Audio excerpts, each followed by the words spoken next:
Hi, I'm Kevin McNally, and this is Legend of the Traveling TARDIS.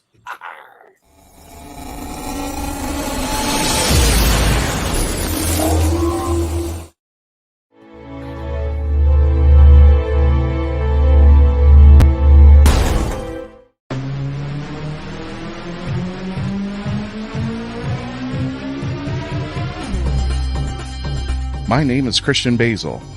Years ago, I had an idea. I got myself a TARDIS. Took it to new places, met a lot of new people, took some great pictures, and talked Doctor Who. From Krypton Radio and the creators of the Hanging With web show, this is the legend of the Traveling TARDIS. Join me on my latest adventures and become part of the legend.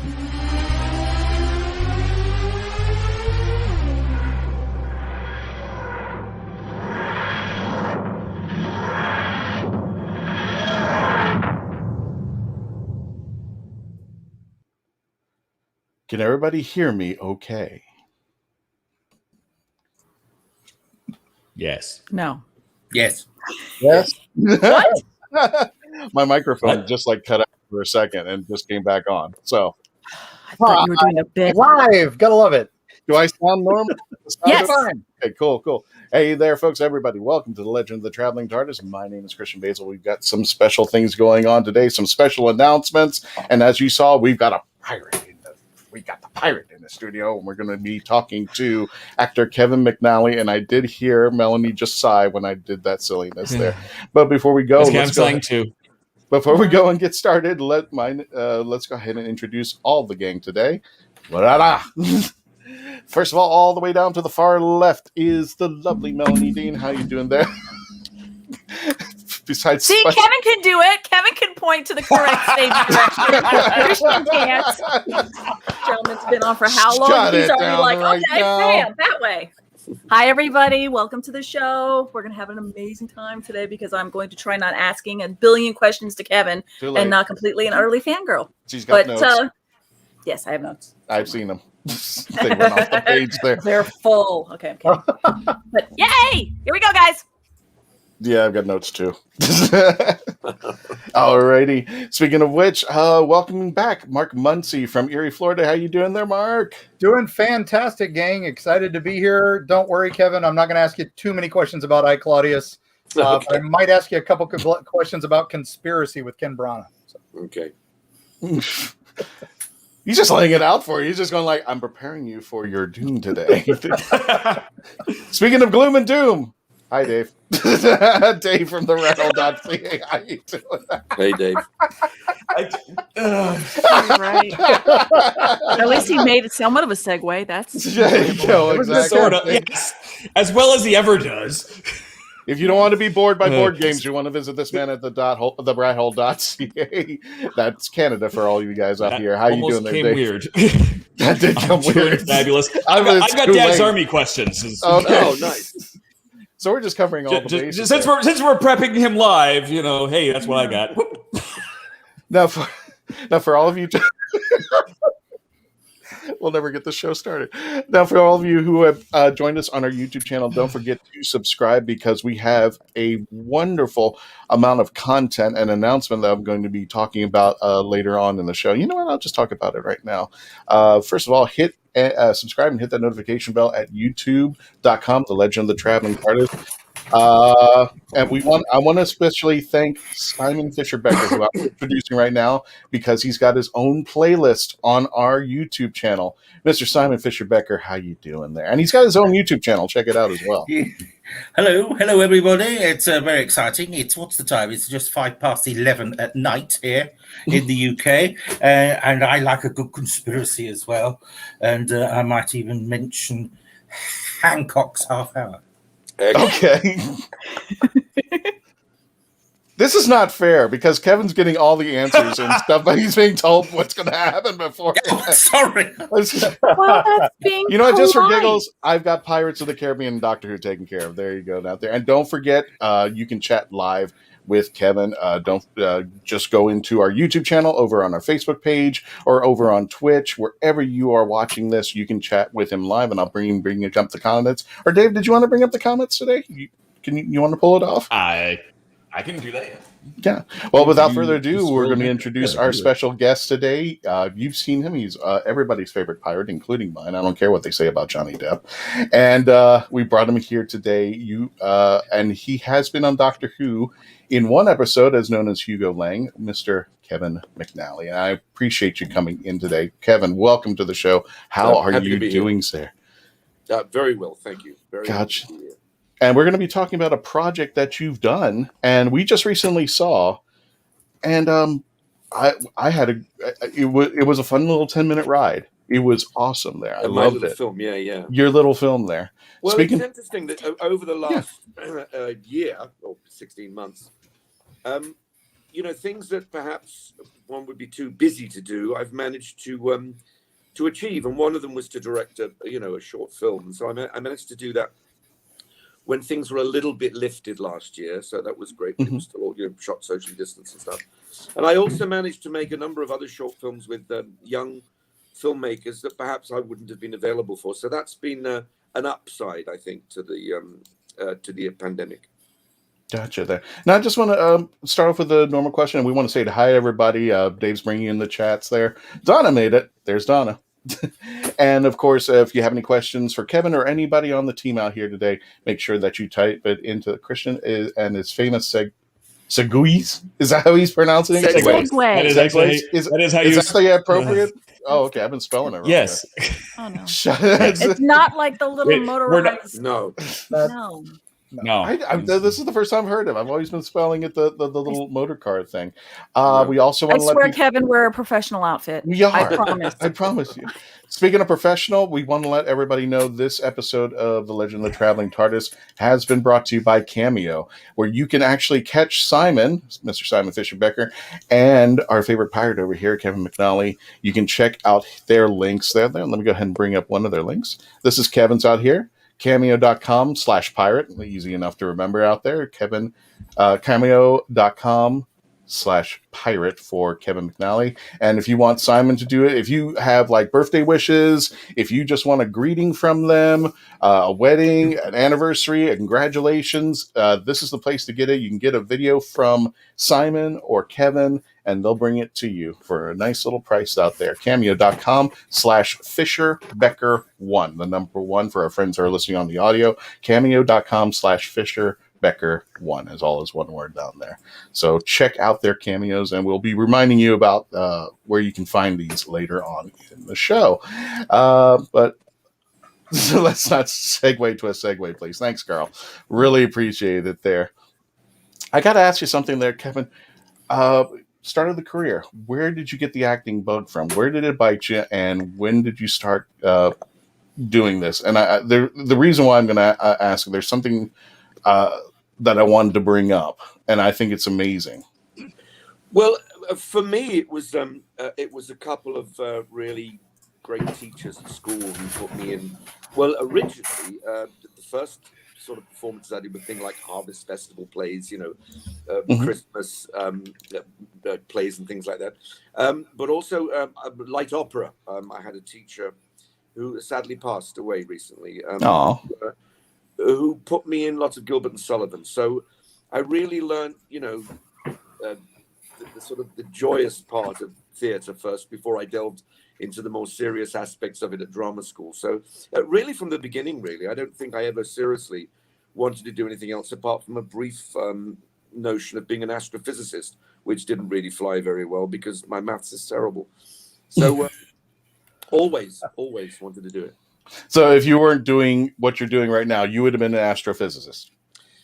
No, I think I'd have been a failed astrophysicist. No. I'd have probably tried to be an astrophysicist and ended up as sort of a high school lab technician. I think. Oh, okay.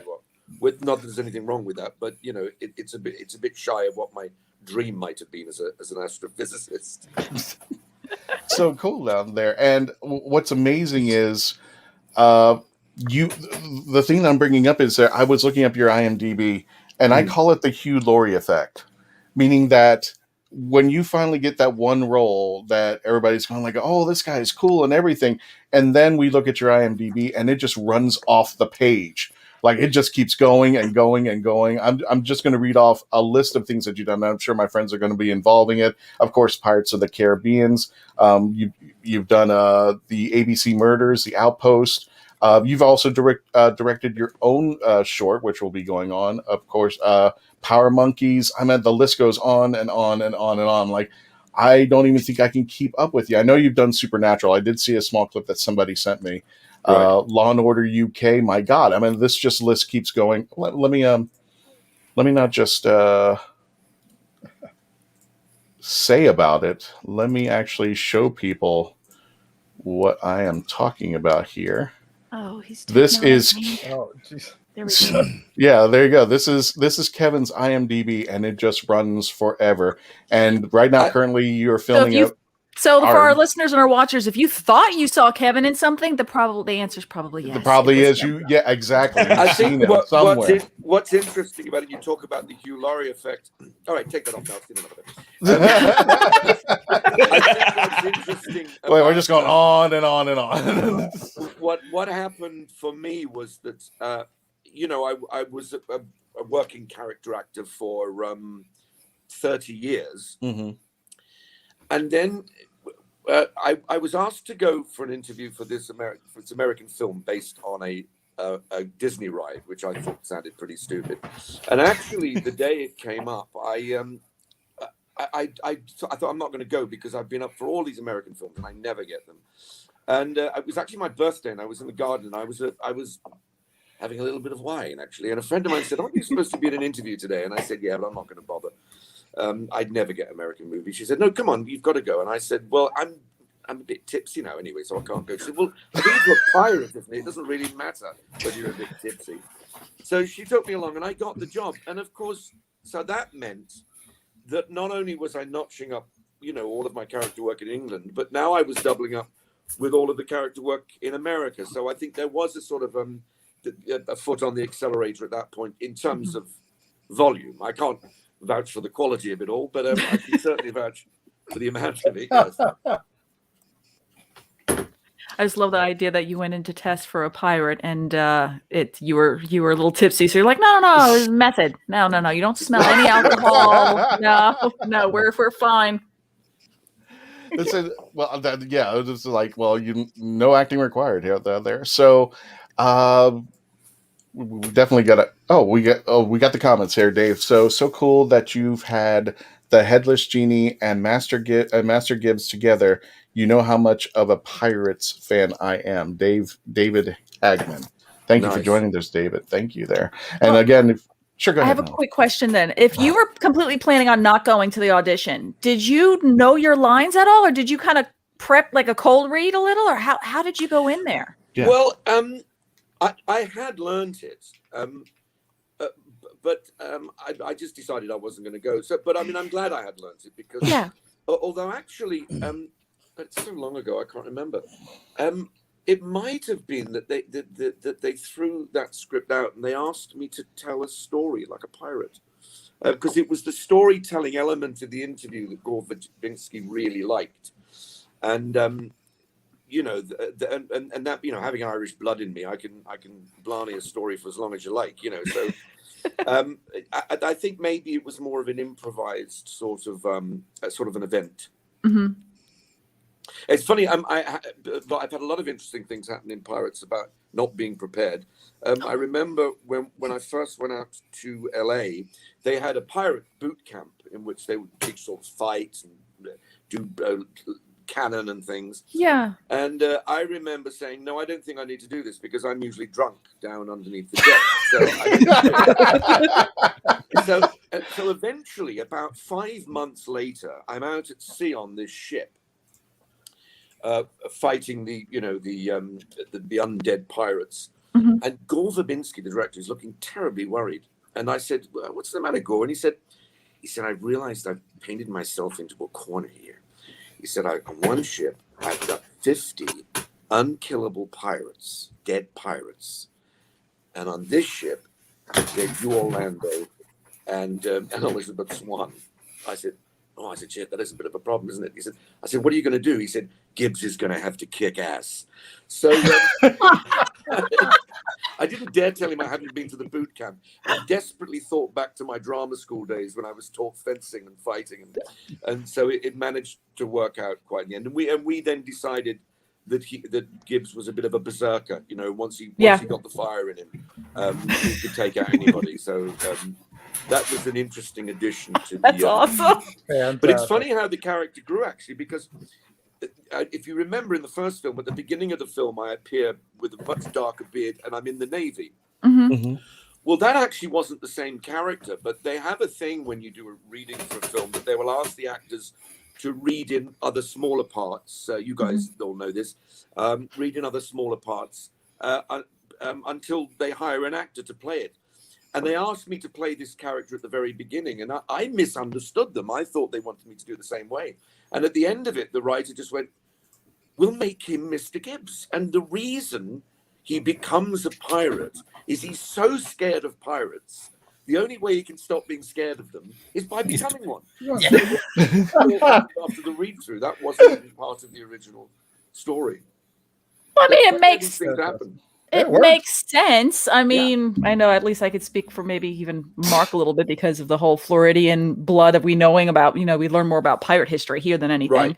And a lot of that was a lot of pirates were people who were in the Navy and that were fought in wars. And the second that the wars were over, that they're, you know, exactly. What do you do? Okay, well, now I'm going to become a privateer. Also, what happened was really nice is because we didn't really know how to dress Mr. Gibbs because the character he's based on in the ride, it's a very sort of Victorian, flamboyant costume.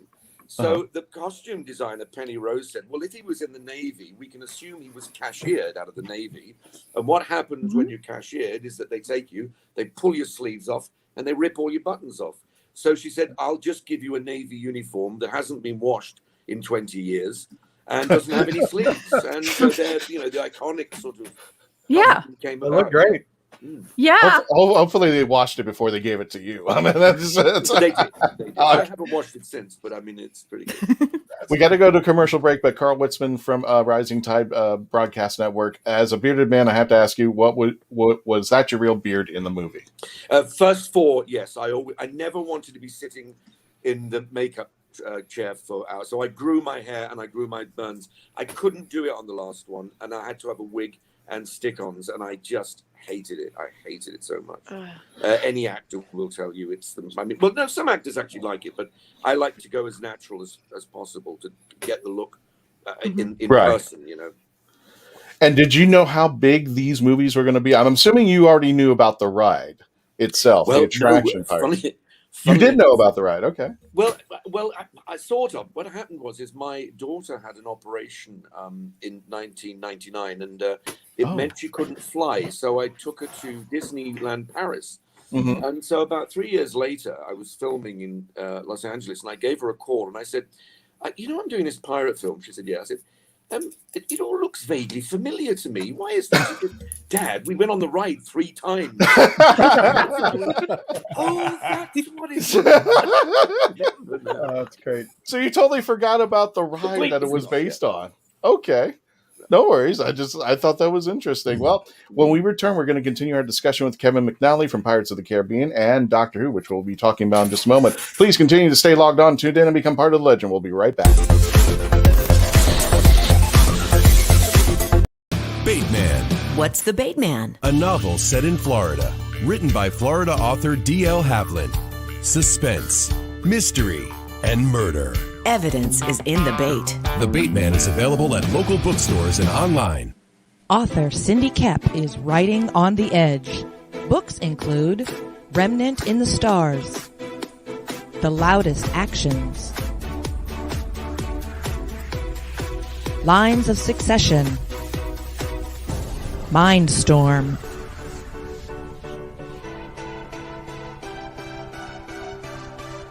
Condemned Courier, the Yerushalayim series, and Animal Eye. Find author Cindy Koepp at CKOEPP.com today. Oh, brilliant! It's hard to believe that in the 56-year history of the greatest sci-fi television show in the English language, there has never been a fan guide to Doctor Who.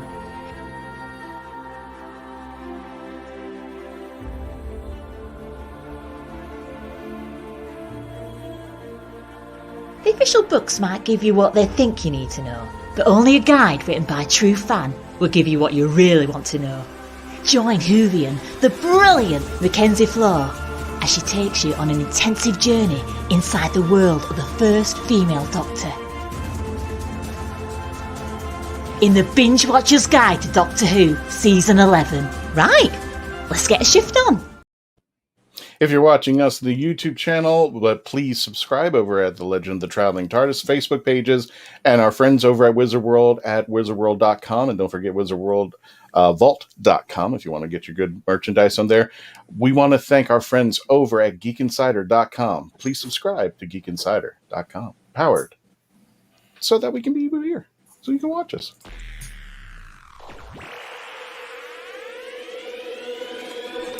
At Geek Insider, we foster relationships with those in the geek sphere so we can give our audience the insider view of entertainment, tech, and more.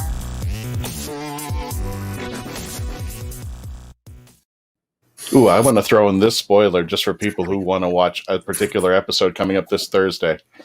Yeah. We'll talk about that in a little bit. Hi there, folks. My name is Christian Basil, and if you're just joining us, welcome to the Legend of the Traveling TARDIS. Here is the team today. Here's our special guest, Kevin McNally from Pirates of the Caribbean and Doctor Who, which we'll explain in just a second. Yeah. We've got Melanie, we've got Dave, we've got Simon Fisher-Becker, and we've got Mark Muncy. And don't forget, we have our Simon Fisher-Becker on our playlist now. He will be giving periodically out on our YouTube channel, which I will make an announcement about what we just recently did with our YouTube channel, episodes about his take on sci-fi and the Doctor Who universe. So thank you all for joining us over here. Kevin, I got to find it. Where is this? You appeared, this is the first time ever, and I did not even put the thing together that you, when I saw you in Pirates of the Caribbean, somebody said, yeah, he was in Doctor Who. And this is the first time you were Hugo Lang in the first 6th Doctor episode for Colin Baker with Nicola Bryan. That's Perry Brown. Tell us a little bit about that. How did you get that gig? And tell us about Hugo and where that led to. Well, it's a long time ago now. I can't remember how I got the job. It is interesting that having been in, the old Doctor Who's, Mm-hmm. and maybe perhaps at some point being in the new Doctor Who's, although if I were, I couldn't tell you that. Because oh, really? Yeah. But Let's hope and pray. She just said, let's just hope and pray that you might be. Hope it might happen in the near future. It might happen. Okay. So the times were so different. And I'll tell you a story about how different things were. Sure. I was actually on the Saturday that the Doctor Who went out. I was recording another show at the BBC Television Centre in London. Mm-hmm. And I think the show went out in those days at 6:00 on a Saturday. And so that was our tea break before we started recording the show in the evening. And I said to somebody, I said, oh, I'm in Doctor Who. I'd really like to have a look at the episode while we're having our dinner. So what happened for the next half an hour is the entire BBC Television Centre was searched to try to find a television that received BBC, and we couldn't find one. No! Nobody could tune one into the BBC. I mean, it was just insane. It was just ridiculous. In fact, it reminds me, somebody was mentioning it's the 52nd birthday of the moon landing. Yes. And when the moon landing happened, I was 13 years old. And of course, in those days, there was one screen in every house, if they were lucky. And it was a big, heavy television down in the living room. Well, I was really, and it happened in England. It was like 2 a.m, I think, when they actually landed on the moon. But it so happened my parents had decided they were going to decorate the living room that week. And so they put the television in my room, which so I always say I was the first child on the planet who had a television screen in their room, because people didn't, you know. Yeah. So Right. I managed to watch the moon landing quietly at 2 o'clock in the morning in my room. But at least I could tune it into the BBC, which was good. Yes. Even if the BBC couldn't. And what was your first thought process of this taking place? What was with? And by the way, yes, it is today. If you're watching us today, we're recording on July the 20th on 2021, and yes, today is the first 52nd year of the moon landing. Congratulations, guys! Yeah, What was your first impression when you saw that? the moon landing. Yeah. Blown away completely. I mean, you know, I loved the work of Stanley Kubrick, and so it was really nice to see that. What I love about conspiracy theories is I saw a lovely interchange on the internet which said everyone knows that the moon landing was, you know, filmed by Stanley Kubrick, and I said, yes, you're absolutely right. But as he was a perfectionist, he did go to the moon to shoot it. So, Method actors too. Makes sense. Yeah. it was great. I mean, it's emblazoned in my memory, and I do collect space memorabilia at home. I don't so much now. I collected it when it was a little more affordable, you know. So I particularly collect flown objects from the Gemini program, which was the preparatory program where they learned how to do all the docking and stuff in preparation for Apollo. So I have a fair amount of that stuff. We have Terry MacGyver in the chats. He says, if there's a way to tell a short story long, us Irish will find a way to do it there. Yeah, exactly, yes. Gotcha there. I'm going to turn it over to Mark because I know you had a few questions for Kevin out there. Mark. Yeah, Kevin, now back to the early days of your career. I remember my Latin history. You know, I'm a history buff. So my books are all about history and folklore and stuff. So, of course, I, Claudius, is one of the seminal, docudramas of its day. And you got to play Castor in that, like the one guy who doesn't get poisoned by Livia. So no, that's right. I got poisoned by somebody else. I think it was Sejanus and Patrick Stewart. It was extraordinary. Although it's funny you should bring I, Claudius up along with Doctor Who, because early on in my career, I started to get very paranoid that I wasn't a very good actor because of two events. And it was actors' lines that they said about me. And one was when I was getting sick, getting poisoned as Castor, and I've asked Derek about this, if this was actually a line that was written or if he improvised it. He had to come in and he says to Sir Patrick Stewart, Sir Janus, he said, I've come to see Castor. I've heard he's very bad. And I said, surely it said ill in the script. Did you improvise very bad because I was an inexperienced 19-year-old actor? He went, no, darling, not at all, not at all. And then Doctor Who came. I was just getting over that.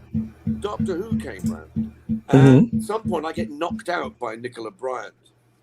And Colin Baker immediately says, I wonder what happened to make him act like that.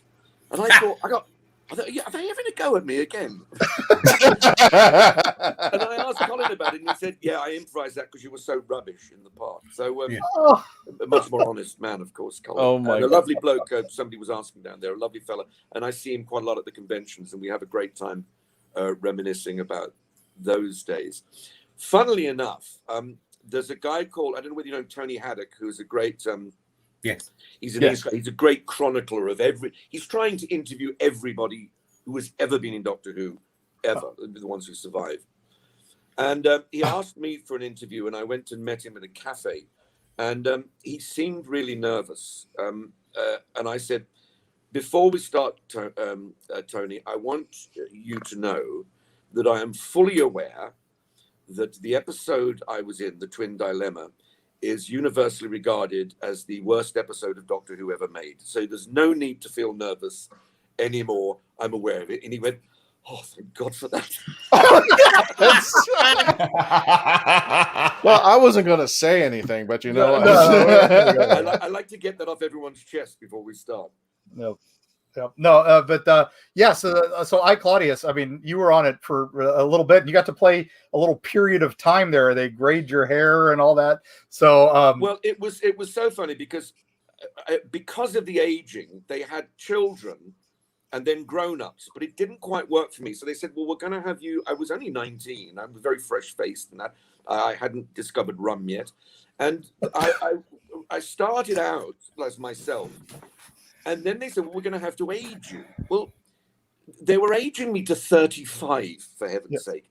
They were sticking bags under my eyes, grey hair, wrinkles. I mean, I looked about 90 by the time they'd finished with me. Yes. And it is crazy, but it's a great thing to be part of.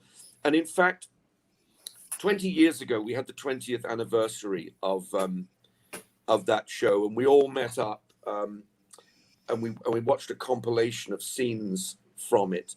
Mm-hmm. And you know, back in the day, TV was a hybrid sort of between theatre and film, that sort of multi-camera television. But there are scenes of one camera that are so long. The death of Brian Blessed being one of them. At one point, George Baker and John Castle do a whole scene playing a game of squash without cuts. I mean, it was really adventurous television, and I'm still to this day proud to be a part of it. It was amazing. Aged me somewhat. it was definitely a piece that will go down in history there. Just if nothing for that was wonderful. Yeah, no, absolutely. And an incredible cast. So awesome. Oh, but, well, you get joy for me. I remember on the first day in rehearsals, they used to write up on a blackboard your call times, and they came up to me and said, you're called at 12 o'clock tomorrow. I said, please don't ever tell me my call time again. I will be in here at 10 o'clock every day watching these amazing actors work, because I may have been at drama school for 2 years, but this is where I'm going to learn how to do it. Sean Phillips, Derek Jacobi, wonderful, George Baker, Brian Blessed. These are amazing actors. And just watch Patrick Stewart, watching them work, it was wonderful. Wonderful. Speaking of watching them work in Doctor Who, let me go ahead and play this if we can. It's not the only time you're in Doctor Who. Luckily, you're at the end of the beginning in the Big Finish audio, and I'm going to go ahead and run that for folks so they can actually check it out for themselves. Let me go ahead and bring that up. Got the audio playing. Let's go to full screen, and without further ado, here is the beginning of the end, and you may actually see a familiar name pop up as well. From Big Finish Productions. It was the end of everything. Finally, I realized the purpose for which I had been chosen. I declared war on the universe. Doctor?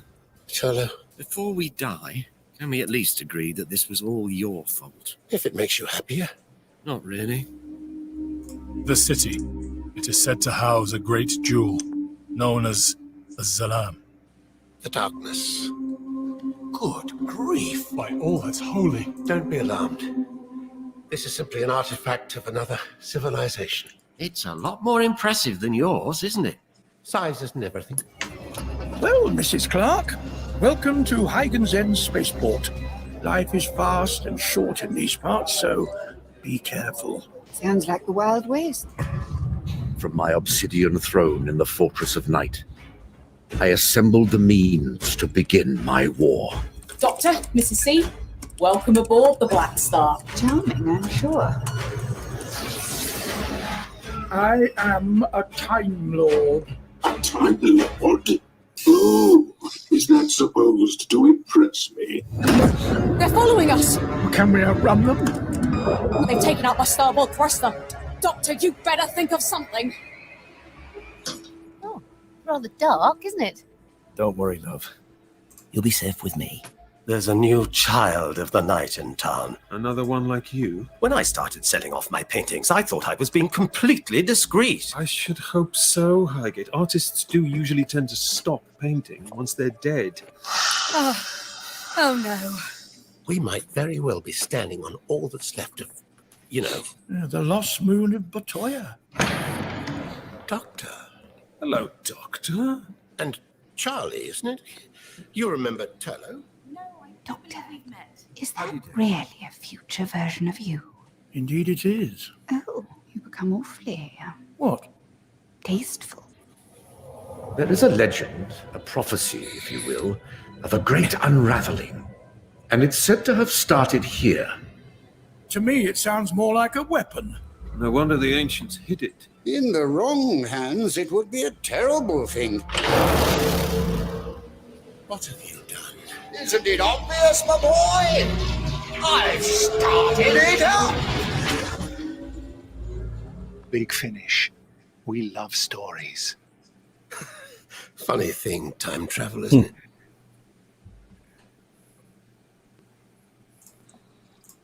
Awesome there. And I do have to apologize. There's another one out there, and it actually runs a name through the credits, and Kevin's name pops up over there. This was the only audio-only version. But we're going to But if you look at the bottom, it clearly has his name in it. It has his name in it there. Yes, there. And speaking of names, Melanie, look who's popped up to chat with us. The doctors are back. Oh, we have doctors in the YouTube chat. We have doctors in the YouTube chat there. Kevin, we're going to be back. We're just going to run some commercials. When we return, we're going to continue our conversation with Kevin McNally. I think Simon had a question for him. Stand by, folks, and here we go. When we return, please continue to stay logged on and tune in and become part of the legend.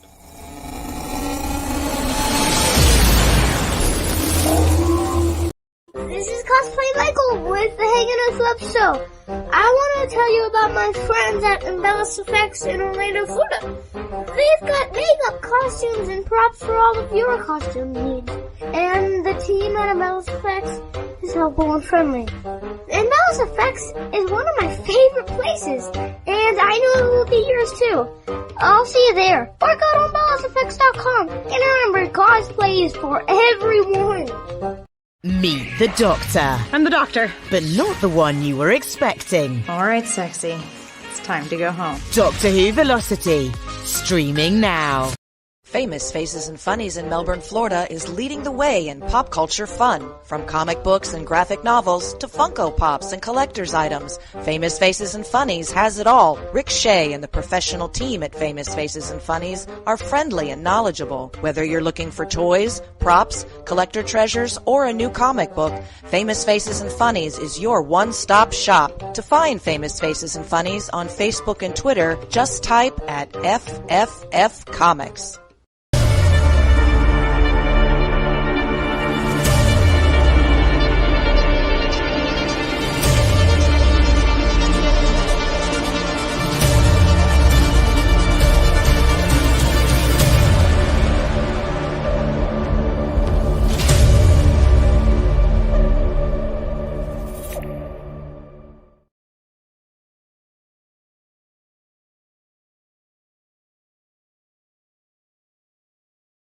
Have you signed up yet for Doctor Who Worlds Apart? Doctor Who Worlds Apart, because the game is going to be starting pretty soon, and you want to get your packs started. Plus, you can play for free, and if you purchase your packs, your cards may have a little bit of value about that because they work with blockchain technology.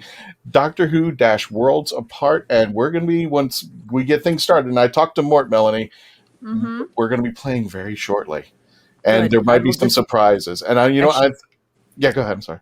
I shall defeat you with my army of Ood. No, you're not, because Misha has all of her legendary cards to hand out over Don't there. care. So don't care, because she's got an army. Stack them. All my pawns will beat you. Hey, folks, for those of you just joining us, welcome to the Legend of the Traveling Tardis. My name is Christian Basil. Melanie Dean's all the way on the other end. I've got Dave Chapman on the bottom. Simon Fisher-Becker from the 11th Doctor series as Dorian Moldovar. And you can check out his playlist on the Legend of the Traveling TARDIS. All the way in the other corner is Mark Muncy from Erie, Florida. And our special guest, Kevin McNally from Pirates of the Caribbean and Doctor Who. Now, just a quick question. I know Simon's got a question for you. how did you get the Big Finish role? And well, I'd actually done one with Sylvester McCoy. When was that? 90s. I can't remember. I've got no idea. Oh, okay. You keep on asking me about my memory, and you're not my fault. I don't do memory these days.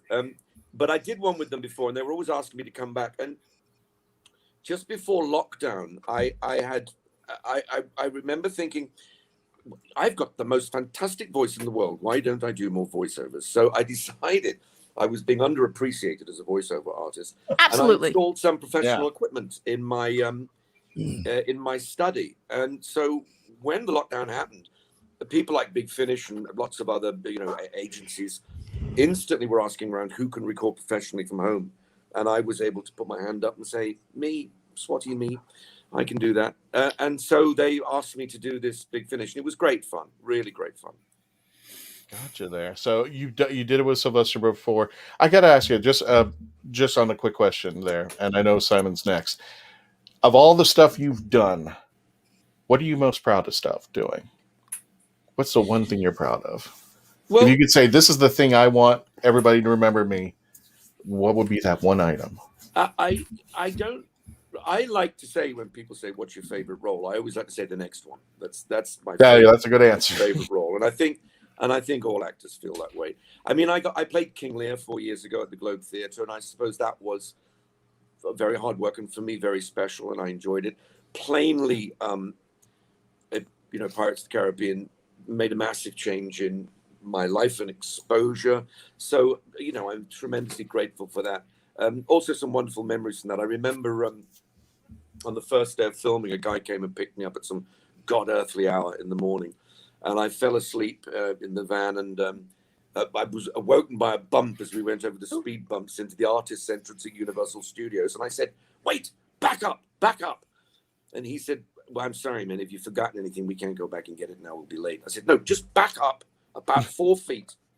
So we backed up, and I said, now drive slowly through the artist's entrance so I can enjoy it this time. Thank you very much. It was a wonderful memory for me, because I'd remembered about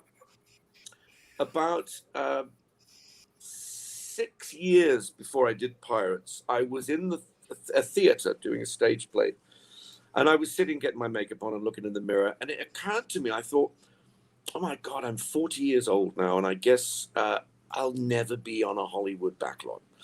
And it bugged me all night. And the next morning I phoned my agent. I said, I haven't done a film for 11 years. I'm turning down all work now until I can get any small part in a film. I don't care what it is. So I didn't work for about 5 months. And then I got a friend of mine put me in the film Spice World, and another friend put me in a film called Sliding Doors.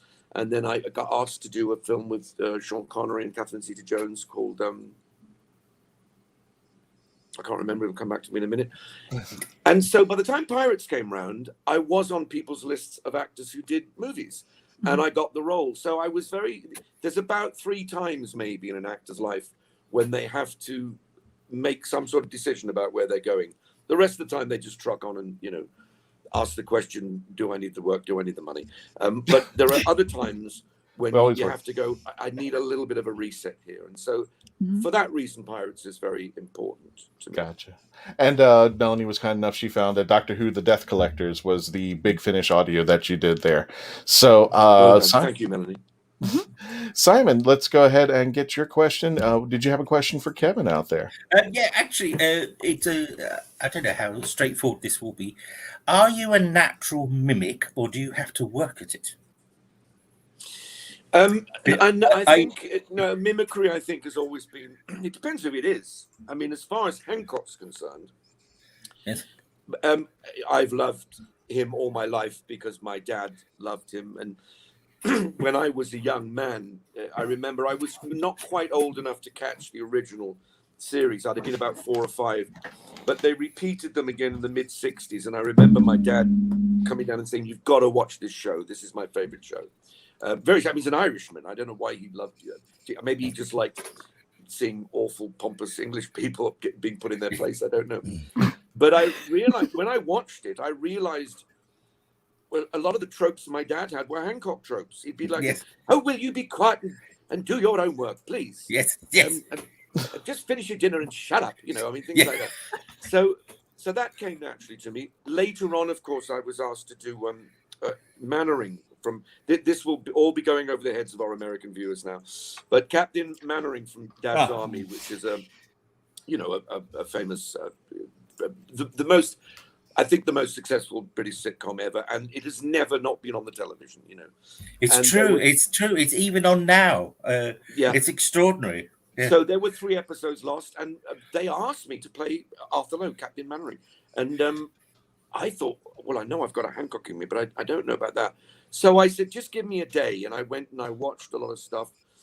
And I was wandering around the house going, you stupid boy, And I thought, I think I can do that. So that was fun. Yeah. And it's a very interesting hybrid when you plug these gaps, because you're not playing the character as written.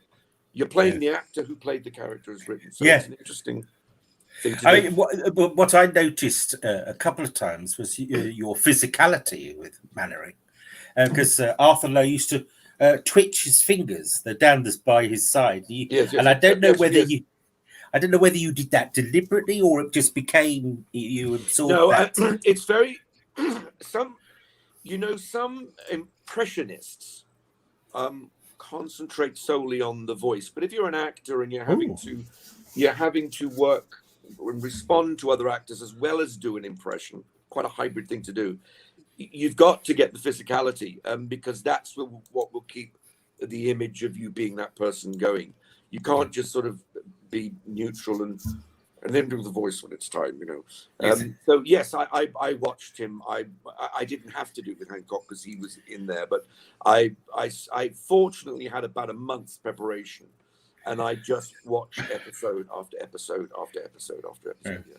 Yes, it was very good. And of course, on stage, I seem to recall seeing you being an Alan Bennett. In Lady in the Van. Yes.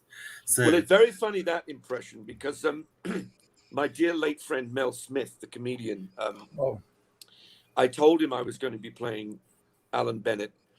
And he said, oh, yeah. He said, all right, let's have a look at your Alan Bennett then. So I did me Alan Bennett, and he went, no, you're making the mistake they all make. That's David Hockney. So I had to go back and work on it, because I was doing David Hockney, because they're very close. They're very close, But David's a little bit, he's a little bit sharper, He's he's got a bit more of a chippy thing going on than Alan, who's just totally lovable, Yeah. That was a spot on Mel Smith there too. That was great. Oh, thank you very much. Yeah, Mel. It's interesting because there's so many. Go ahead. Sorry, I was just going to say, one of the things we used to baffle people with, me and Tom Hollander, when we were living on this little island in St. Vincent doing the second Pirates of the Caribbean film, and Mel Smith was part of a comedy group for the Americans called Alas Smith and Jones, and it was Mel Smith and Griff Rhys Jones. And I happened to be doing my Mel Smith one day, and Tom said, oh, I do a really good Griff Rhys Jones. And indeed he does. He does a very good Griff Rhys Jones. So we would sit on the beach improvising. They used to do a thing called Head to Head. The two of them just talking about, I went down the sperm bank the other day. Some bizarre comments like that. And we would sit on the beach being Smith and Jones for hours on end, drinking rum punches. It was one of the best times of my life. Yes. It's funny that this comment came up just when it did. Because this is what I was going to talk about. Philip Nichols, they did a lost episode of Dad's Army, animated by the same people who do the Doctor Who animated. Yeah. And with there's so many shows that are like that have these lost episodes from BBC. Yeah, that was such a great idea with the videotapes. What do you, as a fan, as an actor, what do you find better as far as that? The animated, grabbing those original soundtracks and animating them, or did you really think maybe I didn't, recasting and redoing them? I didn't watch the animated one till after I'd done it, because I didn't want to hear them doing it. I have a strict rule that apart from once, for the Royal Air Force 100th anniversary, I did do Hancock doing the test pilot sketch, which you can hear him do, but you couldn't see him do it live, so I thought I'll make an exception this time.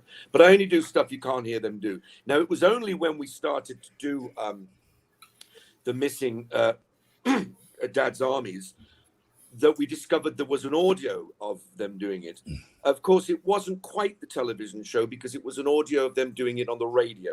Back in those days, they would do the television shows and then they would do them all rewritten, because there are certain visual things you can't see on the radio. I think it was their way of making a bit more money out of the BBC. I'm not sure. So I didn't watch that. But I personally think if you can guarantee that you can get a pretty good bunch of people together, it's really nice to be able to fill the gaps in people's favorite shows. We were incredibly nervous about a show as loved as Dad's Army, about recreating it. We thought, we might be taken out and lynched. But after an initial quietness from the audience, they really fell into it. And then when the catchphrases started coming, they just went crazy. In fact, the producer had to ask them to calm down a bit because they were so overexcited at seeing an original recording of Dad's Army. Nice. Oh, and they were absolutely brilliant. Thank you very much. I was just saying, yeah, I love them. If you have a chance to go find them, go watch them and see what an amazing project that was. How we go to commercial? And we got to go to commercial break. Our final break. When we return, we're going to wrap up our discussion with Kevin. Again, don't forget, if you want Kevin or Simon to do anything for you as far as anniversaries, birthdays, announcements, whatever, cameoforkevin.com/pirate or cameo.com/Fisher-Becker and the number 1 for Simon. When we return, please continue to stay logged on, tuned in, and become part of the legend. Here we go. Experience Samara's adventure as she imagines the people around her change into friendly cartoon animals right before her eyes. Journey with her in this poetic tale, My Cartoon Imagination at School. Alien invaders enslave Earth, unleashing hunters into the ruined wastes. One young survivor struggles to elude their monsters, clinging to hope. When he's stolen off the planet by a sarcastic starship AI, they pit their uneasy alliance against a treacherous galaxy. Explore a whole new verse of barbarism and betrayal. Wonder and adventure. In the Scion series by Michael J. Allen. Beginning with Book 1, Scion Conquered Earth. Available in print, ebook, and audio on Amazon.com. You have more options than ever before when choosing a film, a television or internet series, a book to curl up with, or even a radio show or podcast. Get to know the people who are creating for you. The Hangin' With Web Show, hosted by award-winning author and journalist G.W. Pomacher, is the internet's fastest-growing web talk show series. The Hangin' With Web Show features professional, yet casual, in-depth interviews with creative arts and entertainment pros. Meet the people behind a digital revolution in creating more quality content than ever before in the history of media. Find the Hangin' With Web Show on YouTube, Facebook, or Twitter, or simply go to www.hanginwithshow.com. That's www.hanginwithshow.com. Massive audio, Doctor Who Bad Wolf Bluetooth TARDIS speaker. That's all I gotta say, one word. Wow. It looks like it just jumped right off the screen. Here it is in all its Bad Wolf glory.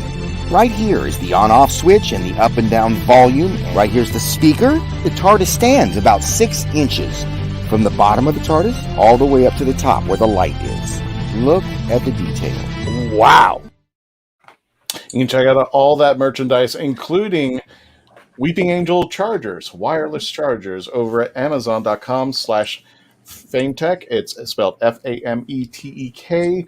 Amazon.com/FameTek. They have chargers, and not only for just the Whoniverse, but Star Trek, pretty much anything out there. But go ahead and check it out on their Amazon page. And we want to thank them for sponsoring us.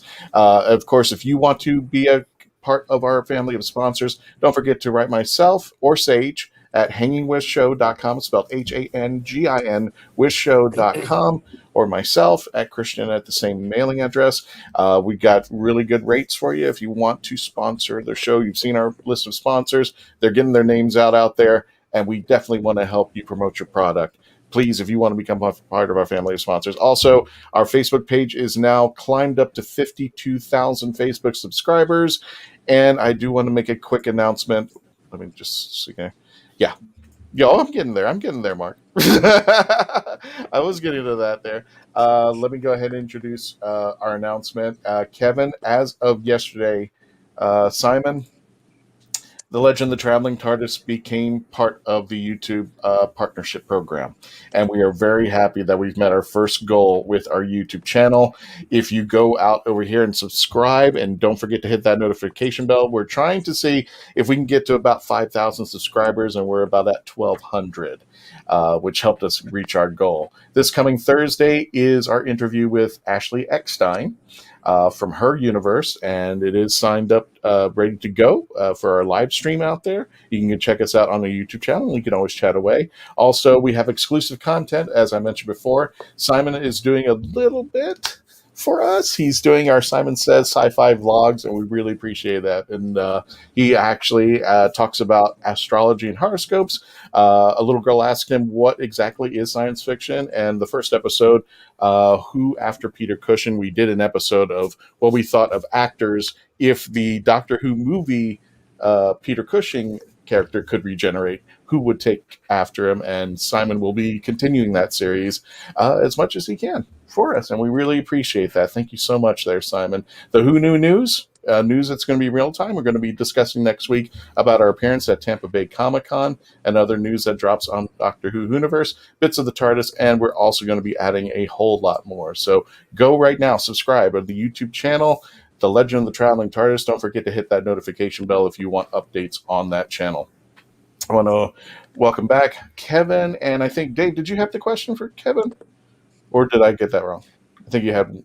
No, I got that. I mean, unless we want to expand on the lost episodes and. I had one kind of Melanie, go question, ahead. quick, Yeah. because Kevin had mentioned that he is a NASA kind of space geek. That one kind of like piqued my interest. What is like your favorite thing that you have collected from space, or one of the missions, or so I know you mentioned you were specific on Gemini, so just kind of because here in Florida a lot of our Comic Cons NASA goes to, and I'm sure you already know that Orlando has a NASA store right there, but a lot of the technicians, the rocket, the engineers, all that kind of stuff are a lot at the convention, so I don't know whether or not they're going to be a fanboy, but it's always fun to go there and pick their brains. My favorite possession is I own the propelling pencil with the Velcro that John Young took into space in Gemini 10. Oh my God! What is wonderful about it? God! This is how geeky I am. Is I like to have them when there was a spacewalk, so that at some point the object has actually been in the vacuum of space and not just inside the spacecraft. So they would have both suited up, and I think it wasn't Ed White. It was I can't remember who did the spacewalk in that one. But at one, they would have opened the doors, and he would have gone out on the umbilical, and John's pen would be right there. What I love about it is on it says, "Please do not steal property of NASA." How much I'm allowed to show that around, I don't know.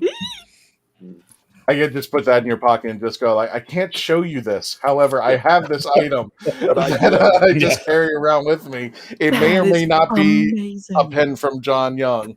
And I remember that because before it became the Orlando Science Center down here, it was the John Young Planetarium. Right. So it had changed names over time over there. But we have John Young Parkway now. Yeah, the John Young Parkway down there. And John Young, both Apollo, Gemini, and the first man to pilot and successfully land the space shuttle. So an extraordinary career.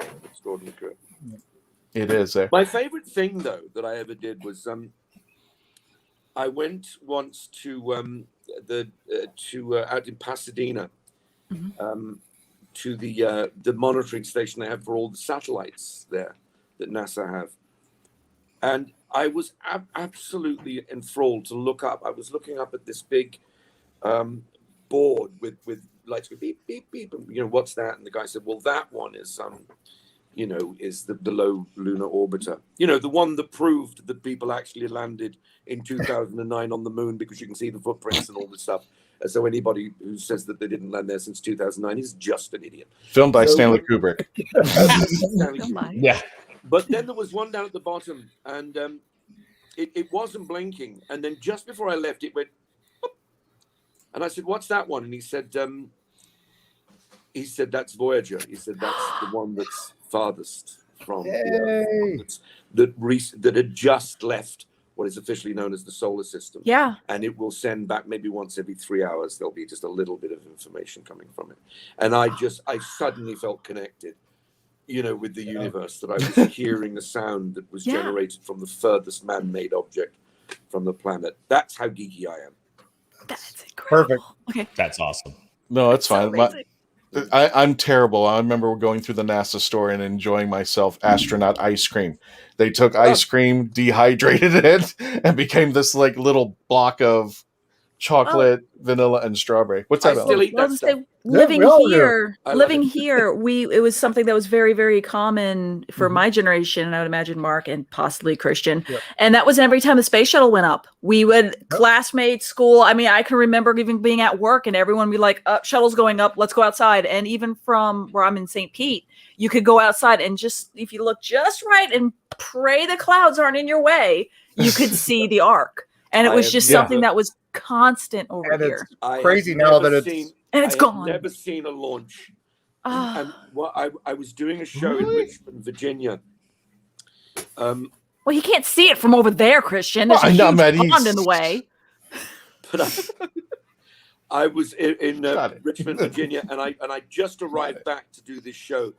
And Jamie Bell, who was the star of the show, I played his father, is as big a geek about everything at NASA as I am.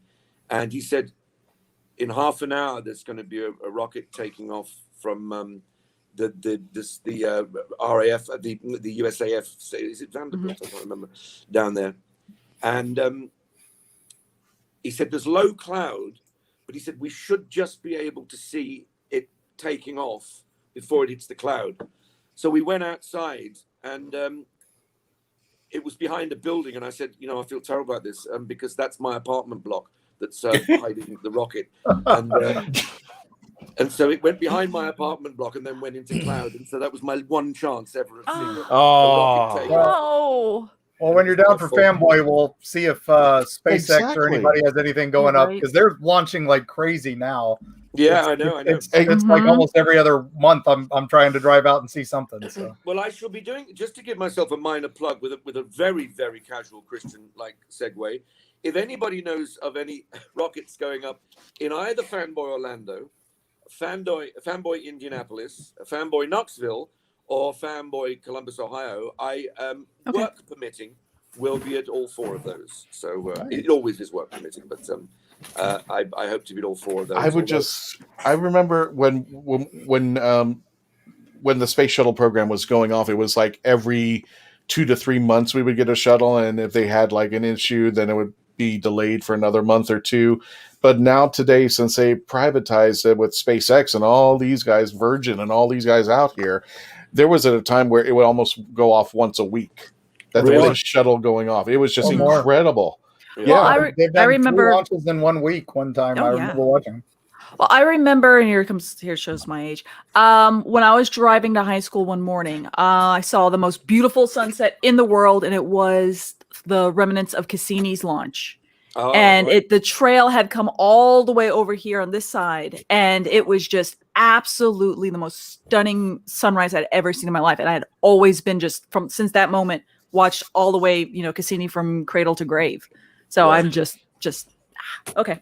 Sorry, I can talk space. No, that's fine. Well, we've unfortunately we've come to the end of our show. Armchair Rocket Science. Yeah, you got to check that out. Dan mentioned that there on the YouTube channel. You got to check it out. But yeah, since Kevin mentioned it, and this is a good segue. So if you go to fanboyexpo.com/Orlando. You can purchase your tickets to see Kevin here in Florida if you're going to be in Florida. And I'm just letting you know he's going to be here August 20th to the 22nd, which is my birthday. Yay. Which is going to be a great segue to this coming Thursday's guest. So, Kevin, you're going to be with our Thursday guest in Orlando at the same time, Ashley Great. Epstein from Her Universe. She will be here on the Legend of the Traveling TARDIS Live this Thursday, and we brilliant. can't wait to have her. So, but you're both going to be at Fanboy Expo Orlando, and I'm just going to say I may have bought a ticket because I think I need to treat myself to a nice little birthday present, and you two are going to be there. Does that mean I have to buy you a birthday present now? No, you don't. You just have to be there. Just be there on Friday. Just be there on my birthday. I've got a bit of dodgy space memorabilia I'm trying to get rid of. Okay. Well, I mean, if you want, yeah. I got a piece of the Roswell crash. I'll let you have. Yeah. See if I have any extra Cassini prints. I'll bring you. I'll be there signing books too, so that'll be fun. Great. Well, I look forward to seeing Mark and Christian there. It'll be great. Yep. You got it there. And just one other thing before we go. Remember, for those of you joining us here at the Legend of the Traveling TARDIS, again, we can't thank you. We are now part of the partner programs on YouTube, and that's just amazing, which means we're going to be sending out more content. We're going to, as the channel grows, we're going to grow. So what does that mean for everybody? Conventions that we may have not been able to go to, we may have a little bit more access to for places that, things to improve the channel as far as tech wise and stuff. We'll be going into that. So we're just happy that we've joined the partnership program. Speaking of joining up, you can I got the wrong one up. Sorry. You can go to cameo.com/pirate for Kevin if you want him to do any announcements for you, or just so if you had you can actually ask a question to Kevin or Simon, and you would respond to that on Cameo, right? They can ask you questions. They can say, do your best pirate or anything of that nature. Sing for us. So whatever request you would like them to do within reason, go to cameo.com/pirate for Kevin McNally and cameo.com Fisher-Becker 1 for Simon. Everybody, thank you so much. Kevin, thank you so much for joining us. I'm going to give you the last word for, did you want to say anything to our audience before we let you go? Thank you for watching, and keep on watching and keep on being geeks, just like me. There you go. Thank you, folks. And those of you who are staying for the after party, please continue to stay. We're going to continue the chat for as long as everybody wants to stay over here, and we'll be talking about our upcoming conventions that we're going to be going to as some other news. Again, thank you so much for joining us. Please continue to stay logged on, tune in, stay safe out there, and become part of the legend. And you know what? We forgot to mention something, and we're going to hold that for the after party. We'll definitely mention that. I completely forgot about it. And that's my fault. So stay by, please.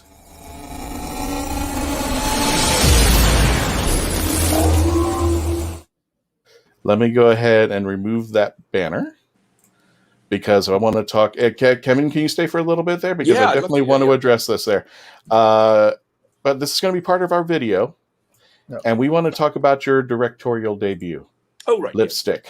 It's just a 10-minute short. It was great. Where can people find Lipstick, first of all? Not the real Lipstick, your movie Lipstick out there. Well, you've caught me out there. It is on a platform, and I can't for the life of me remember what it is at the moment. But I don't Vimeo? know. Is it on Vimeo? It is on Vimeo. It's password protected at the moment, but it won't be soon. I will try to... There. Ooh, wait. I'll try to put it, get to you what this platform is that's just put it up. I was really busy, and I found this guy said I would love to put it. It's non-exclusive, and I'd love to put it up so people can see it. Awesome. But I think sooner or later we'll probably put it on YouTube as well. So we've pretty well done the short film circuit now, and we've the short film festival circuit. So it's been to all of the ones it's going to go to. So it'll be available at a store near you soon. Gotcha there. And Kevin, it's a 10-minute short for anybody who gets the privilege of checking it out right now. We're gonna hopefully it'll be able to be distributed. But Kevin was kind enough to show us the actual movie there. What did you guys think of it? Excellent. Bloody amazing. Yes, I love the little twist at the end. Yeah, it was sort of a late idea that, and because I got the script and there's a verbal thing at the end, and I thought, I don't know whether that quite does it, and then I just thought there needs to be something physical happened, and I got a guy in who's done a little bit of prop work, and he did a great job for me on that special effect. Given that we had very little money, but a lot of favors being called in by people. No, it's good. It's I guess I don't want to say spooky.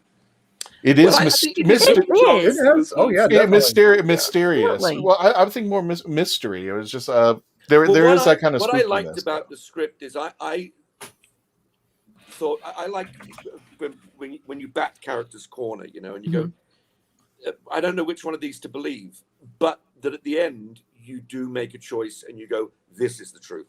So I like that. I don't particularly like things that make you go, well, was it or wasn't it? I don't know. So I like to commit to the storytelling, So Simon, if you go onto Facebook, the @ is Lipstick Short Film. You can go on Facebook. You can find it there. Yes. That's a social media page. I put it in the private chat because I don't have admin. Otherwise, I would have already popped it up. Hint, hint, Christian or Dave putting that up there.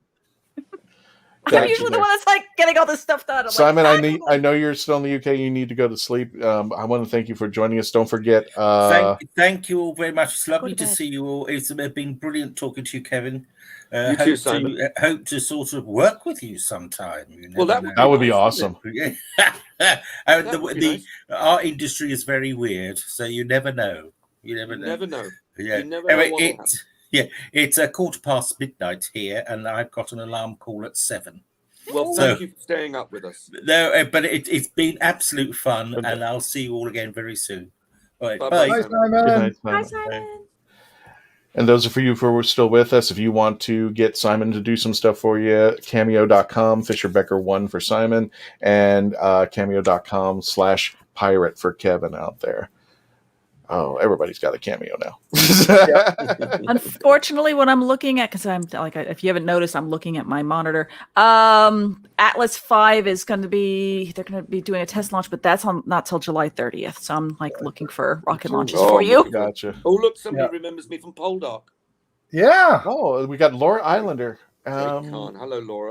Tuning in late, Kevin Drake Carney. Yeah. Thank you, Laura. Thank you for joining us. Welcome there.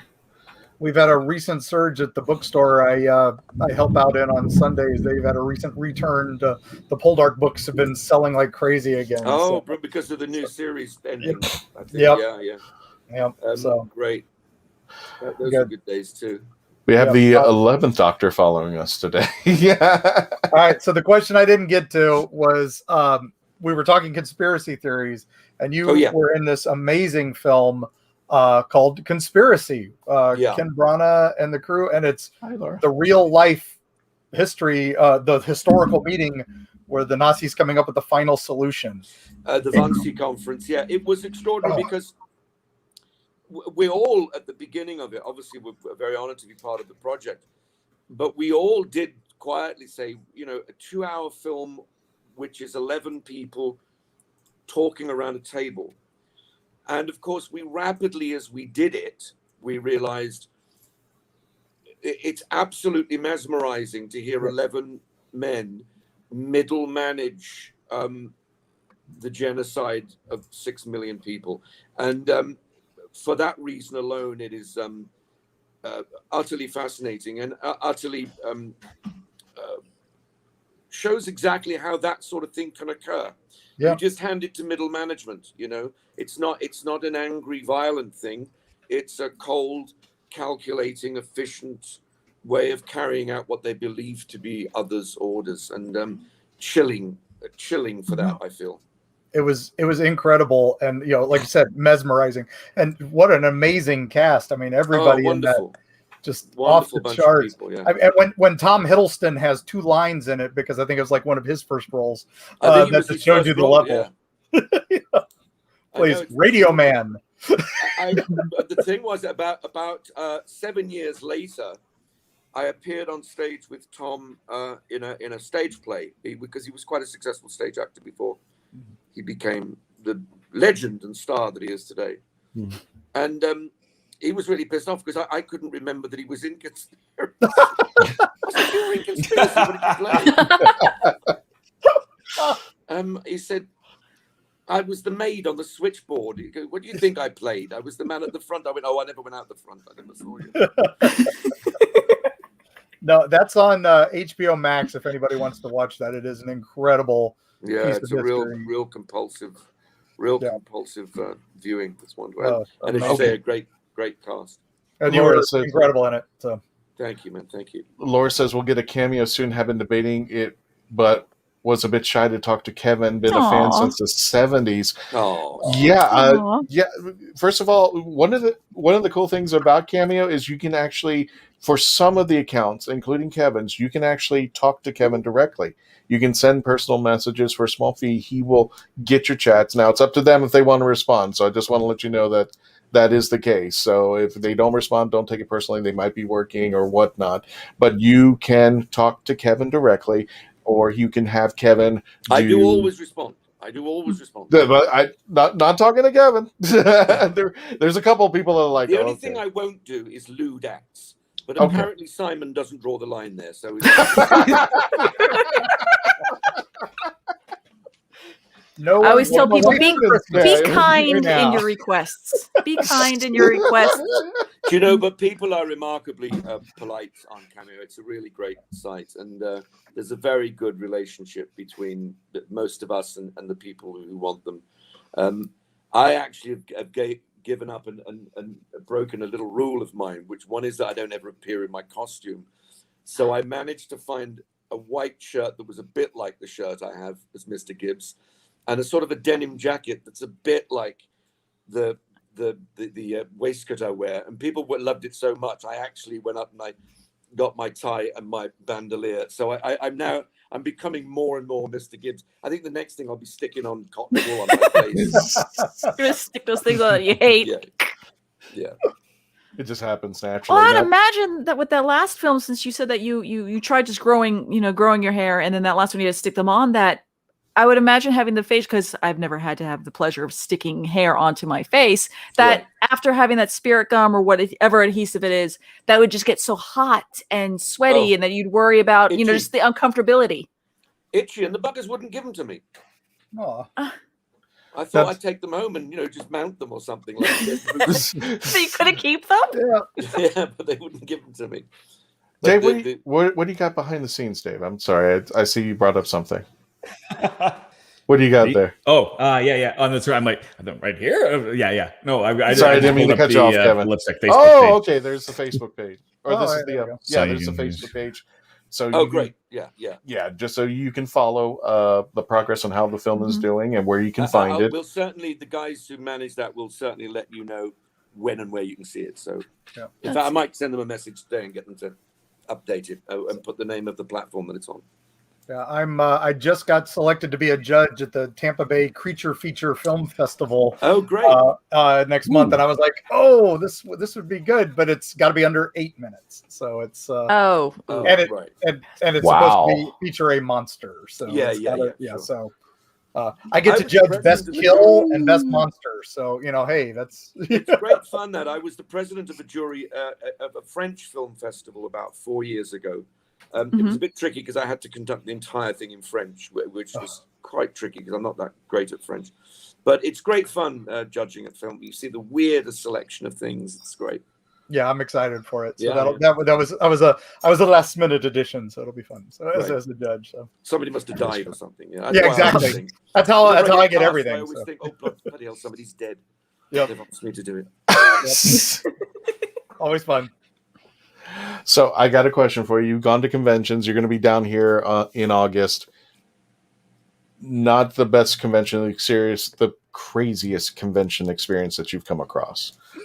The most interesting convention experience that you come across. Well, I do try to. They tend to happen, I think, at night, and I tend to avoid all that. But nothing good happens after midnight. I do remember, and it's a very funny and sort of humbling thing if somebody really wants to meet you, and you've got to try to get your head around that. You know, you don't get big-headed about it, but you possibly have been in things that have been very important in people's lives. You know, so and you must treat that with care, I feel. But and I'm used to with children, you know, and often, you know, children who are not necessarily having the best of lives, you know, maybe suffering with illness or have disability problems. And so you're sort of very used to that and very careful about making sure that parents are okay with how you interact with them and stuff. But then one day, this 40-year-old man was in line and came up. And it was his turn, and he opened his mouth, and he burst into tears and ran away.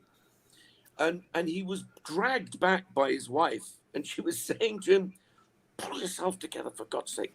Ask him for the autograph." And he was going, "Can I have your autograph?" And I thought, I don't know what I've done to this man.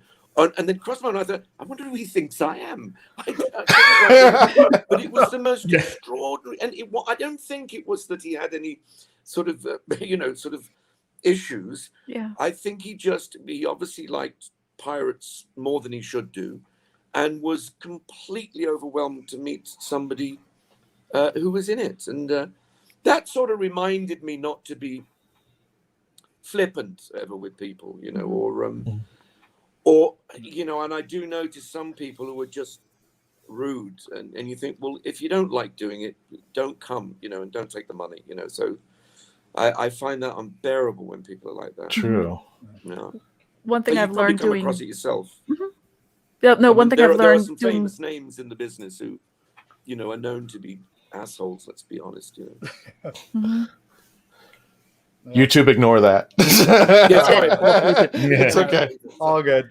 No, because No, there's certain things happen in people's lives, and for no rhyme or reason, something can be the thing that helps pull them through it. And whether that's watching a movie, watching something on television, it could be any type of experience. So that's going to be intrinsically linked to them for forever, story, and they're going to have those their kind of narrative, yeah. emotions. Absolutely. And I only get girly when I meet rock stars, actually. It doesn't happen with actors, but I've met a few of my my rock heroes, and I just go all giggly. It's ridiculous, like a 12-year-old girl. It's awful. It's doctors. You can't fix that in post, right? Dan, we're keeping it. Me, it's doctors and people from iClaudius. So expect that when I meet you in person. Okay, great. I think the lizard that was here earlier, the giant lizard, his name is Claudius. Because oh really? Oh well, I'll gladly sit down with a glass of rosé wine with you, and we'll talk about. I have some good stories about iClaudius, actually. Oh, excellent. A lot of them I can't tell here. If I can use the A word about some actors, and I certainly can't tell my iClaudius stories. Okay, well, the show's over. Now we got to find out about this next. Laura has a question. Laura says, "Are there any autograph photos we can get of Kevin?" Well, if you're going to be at Fanboy Expo in Orlando, I'll have hundreds of them. You'll have hundreds of them. I think I don't know where Laura. I think is in Canada. Yeah, she says hi from Canada earlier. Yeah, right. So she's going to be Laura. All you have to do is send a request to my agent. I get a big pile of them every week from my agent, and I send autograph pictures out wherever you are.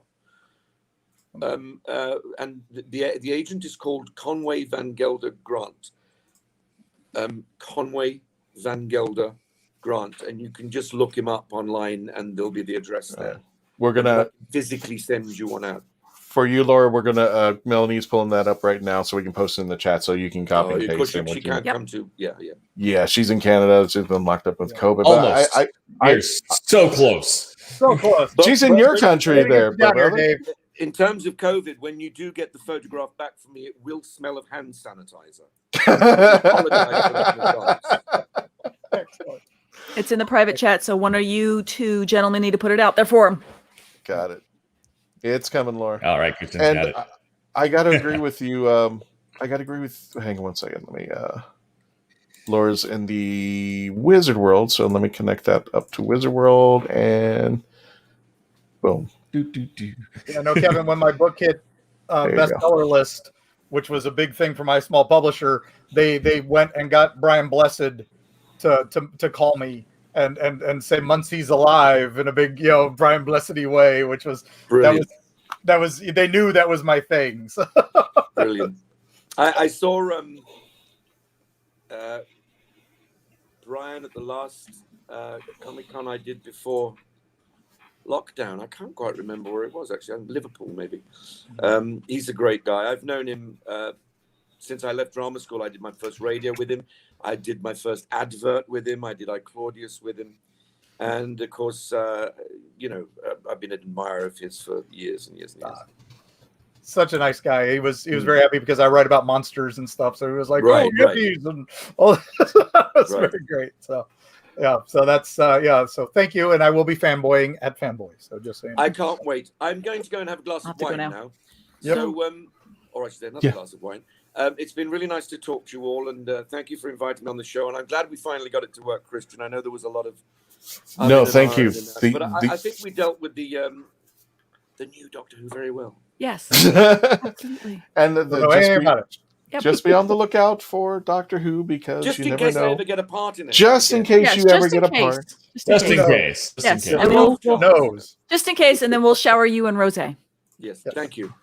And see you all soon. Thank you, Kevin. Have a great night. Thank you. I'll see you next month, actually. Yeah. Actually, you might see me for a lot longer because I don't know how to turn this thing off. I just turn off the browser. It's as usual. It's red and it's got a cross in it. There we go. Yes. Okay. Bye-bye. Awesome. There, Awesome. Philip. I'm in Melbourne, Australia. Currently in 5th lockdown. Jeez. Oh. Oh well. Had our Mark, last meeting. can I join you when he goes to the iClaudius chats? We do the iClaudius rosé. We're there. Yes. Okay, we'll just buy as much rosé. Here's the bottle. I just watched Conspiracy last week. Now I'm going to restart iClaudius tonight. That's going to be. I think I'm about to join you. All that things again. So I guess I have to go to. I guess I'm going to Fanboy now. Yeah. Which is good because I would only just be attending. I'm not going to be vending. So hey. Speaking of which, let me go ahead and throw this in the full comments so that if anybody wants to see that, get information on, get a hold of Kevin's agent. But for those of you who are going to be with us this Thursday, I'm turning over the hosting duties to this lovely lady, Melanie Dean. Which hopefully I'll have admin by then, guys. So yes. Here's hoping. Better. We have Hope. God, pull up the banner. Here we go. We have the lovely Ashley Eckstein. So the creator of her universe and Ahsoka Tano, the voice of the amazing Star Wars Jedi that you just keep seeing in everything right now, especially when you saw her first in Clone Wars. You heard her in Rebels, and there she is. So we're going to be interviewing her on Thursday. She too will be at Fanboy Expo. And we're gonna be chit-chatting a lot about things. I think we're all going, whoever in Florida, I think we're all going to Fanboy Expo. I think it's just gonna end up being It's like a week after Mega, so it's like boom boom right there. Yeah, I have a table at Mega. I do not have a table at Fanboy. We've got Tampa Bay Comic Con in 2 weeks. Yep, we got Tampa. Yeah, at the end of the month. Then we have a week off. But I'm actually filming for Ripley's that weekend. And then the next weekend is Mega. Yep. The next weekend is Fanboy. Yep. Then the weekend after that is there's something that weekend I don't remember. Oh, it's a book signing I'm doing. Sorry, you should remember that. Some bookstore in the handle. I'll remember. I'm sorry, guys. Yeah. And then the weekend after that is Sinister Nights, which is the new horror convention down in Miami. So I'm like booked every weekend from July till September. It's nuts. Goodness. Dan Holyfield has a question. What time of day will Thursday's show be? It will be 6 p.m. Same Eastern time. Standard Time. So the same time as this one. However, it's going to be Thursday night. To work with Thursday. And for anybody who's interested in getting Kevin's Cameo, I went ahead and put it in all the chats, so everybody should be getting it throughout the broadcast. Like it's pirate. Just in case. And I want to thank our friends over at the Rising Tide Broadcast Network, who are also carrying our show over on their site, cameo.com/pirate. Can't forget that over there. Great. It says, good, I'll be home from work by then. Yes. Yay! Please join us on that there. Tampa Bay Comic-Con, not this weekend, the following weekend. Check us out there. I'm going to be painting.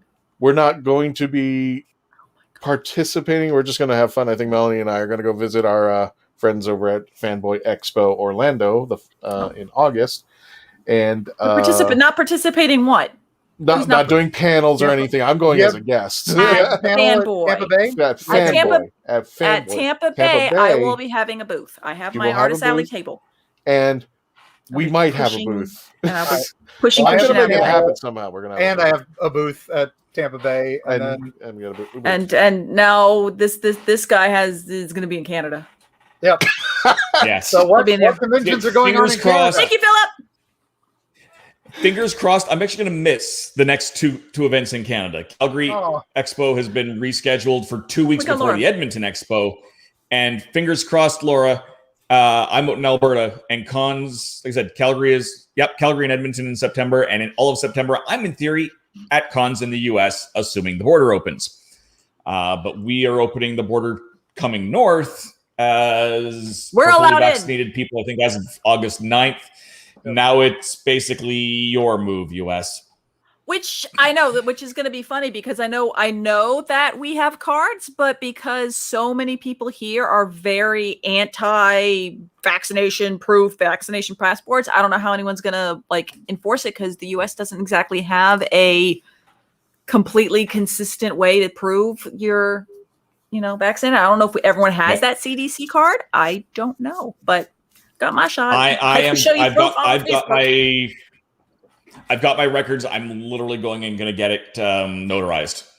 A copy of my vaccination records. I got a new game in that I wasn't sure if you're familiar with. I got this one just came out from Sandy Peterson, who did the original Ghostbusters RPG. He did a new one called the Awfully Cute, Awfully Cheerful Engine. So it's an action comedy. I've heard of it, but I don't know anything about it. And it's like Dave I've heard Chapman, of it, but that's Art it. Morphy. I just got it today, the Kickstarter, and one of the things is Beam Me Up. One is Strange Science, which is a total Stranger Things Doctor Who parody. Montana Drones and the Raiders of the Cutty Sark. Spirits of Manhattan, that's the Ghostbusters knockoff, and then the Ace main engine. And I was just, it was done by the original guys that did the original Ghostbusters RPG for West End. Ooh! So I had to pick it up. And but anyway, I was like, Dave would appreciate that. So. See, and at some point, I've heard amazing things about it, but that's it. If Dave's butt's ever allowed in the States and he can, we all end up being at the same con together, we should have a after party night at some point to do gaming. Yep. So and enjoy and get some of the people that watch this whatever this is can join in. Yeah. I talked to Ben Penrod, and I will be at Borders willing. I will be at StarCon Orlando. Awesome. When is that? This is September. It's the weekend after Gen Con, so it's right in the middle of August, or right into September. All right. Yeah, I would say I think that's the weekend that I am booking now because of that. So. I wonder. In that case, I might have to get a booth. Well, let me throw up some last minute vendors since we've come to the end of our show. Check us out if you're listening to our audios, iHeartRadio, sci-fi.radio, Spotify, Apple Podcasts, CBSRadio.com, Spreaker, FM, Player FM. You can check us out pretty much anywhere where you can hear your favorite podcasts. You can listen to us in the car, whatever you're doing, when you're working, whatever. Don't forget to go to Cameo right now. Either go to Kevin's for cameo.com/pirate or our friend Simon Fisher-Becker at cameo.com, Fisher-Becker and the number 1. Also, we want to thank our friends at Wizard World. Check them out and subscribe. Facebook.com/WizardWorld, and check out their merchandise at wizardworldvault.com. And of course, check out Mark Muncie's Erie, Florida, and also check out the rathole.ca/who. Wow, I think I got everybody. Yeah. I have no idea. And then check out Melanie's Instagram. He says amazing. It's not So it would be written here. It would be right there. But Okay. you don't have that. Boom. Boom. There we go. There it is. There it is. It's like, don't have it. And I'm on the new Ripley's Roadshow on YouTube. The inaugural pilot episode we filmed for an upcoming series on Discovery Plus, but they did the little pilot bit on YouTube. So if you want to see bits of what's going to be to come, you can find that on YouTube too. Ripley's, believe it or not. I think it's at Ripley's on YouTube, and you can watch the Ripley's Road Trip. Give it a like. Yes. Let them know you want more so that we can make more episodes for the actual Discovery show. Awesome. And last thing, you can find all my stuff right here. Yeah. Oh, it's still there. Linktree. Yeah, Linktree, therathole.ca. That's got all of my social medias, my YouTube channel, all of that, including playlists to us at the Legend of the Traveling Tardis. But I have my own stuff. Follow me too. There you go. Excellent. And we're going to go ahead and end the show again. If you before you leave, hit that subscribe button. If you're on our YouTube channel, it's in the bottom left-hand corner where it should be below Mark. And don't forget to hit the notification bell. So if you want updates on all of our content that's going to be coming up, Simon Fisher-Becker has joined the team as far as coming up on panels, as well as his own playlist. It's wonderful. And this channel is going to continue to grow as you help support us. So thank you so much again. We're going to go ahead and end the show. Thank you so much for joining us. Please continue to stay logged on. See you Thursday. See you Thursday for Ashley. Again, continue to stay logged on, tuned in, and become part of the legend. Bye-bye.